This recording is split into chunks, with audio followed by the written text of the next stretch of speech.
"Get out and don't come back," my dad shouted. They kicked me out for quitting law school. Hello, my name is Jack, and I'm 28 years old living in Chicago. I've been through a lot to get where I am today. Let me share my story with you. Leave and never come back. My father roared, his face scarlet, veins throbbing across his temple. I didn't fight or plead. I simply grabbed my duffel bag and exited the front door. To them, I was a failure, a disgrace for dropping out of law school. To me, I was finally unchained. They had no idea I was worth $15 million. I was the son who was always the outsider. My father, a corporate lawyer, wore his pride like armor. My mother, a respected judge, commanded respect through fear. The only thing they valued was achievement. And for many years, I was a perfect performer. Top grades, debate team, early acceptance to law school. But every smile I earned from them was conditional. Every pat on the back was a business deal.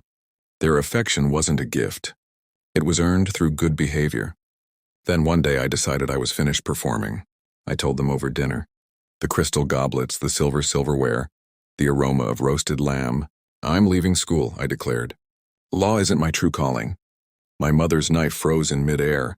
My father's lips curled as if I had spit in his face. He didn't ask why. He didn't ask what I wanted to do instead. He just slammed his hand against the table and said it. "You're done. Get out. Don't return." In that moment, I understood something crucial.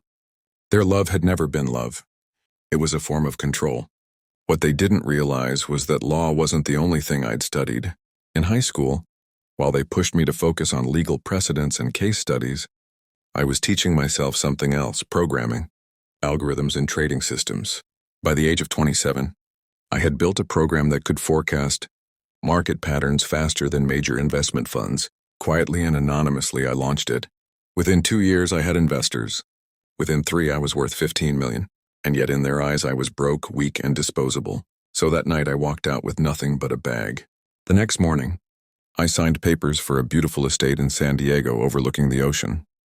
I didn't tell them, not yet.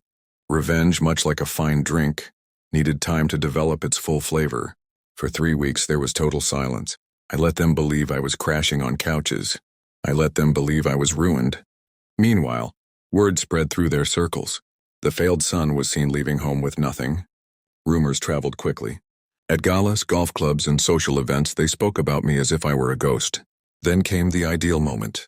My father's firm had been struggling. Lawsuits were piling up and clients were leaving. Their last hope was a tech investor willing to bail them out with new funds. A mysterious investor no one had ever met in person. Me. I sent in a colleague. He signed the documents on my behalf.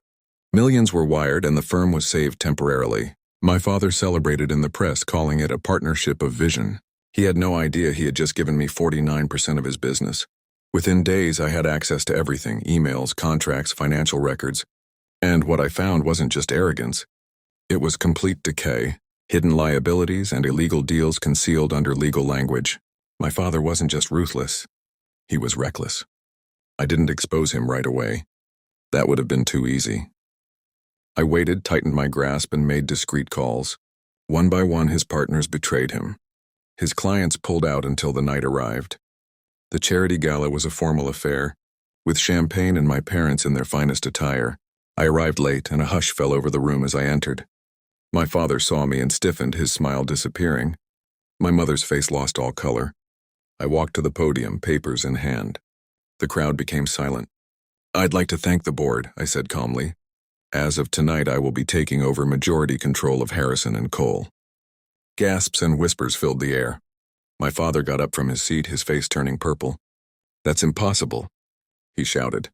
I handed the microphone to the host, then turned to him, pulling out the signed contracts. "It's not only possible, it's legal. Every partner here has approved it." His knees buckled. My mother clutched his arm, whispering frantically.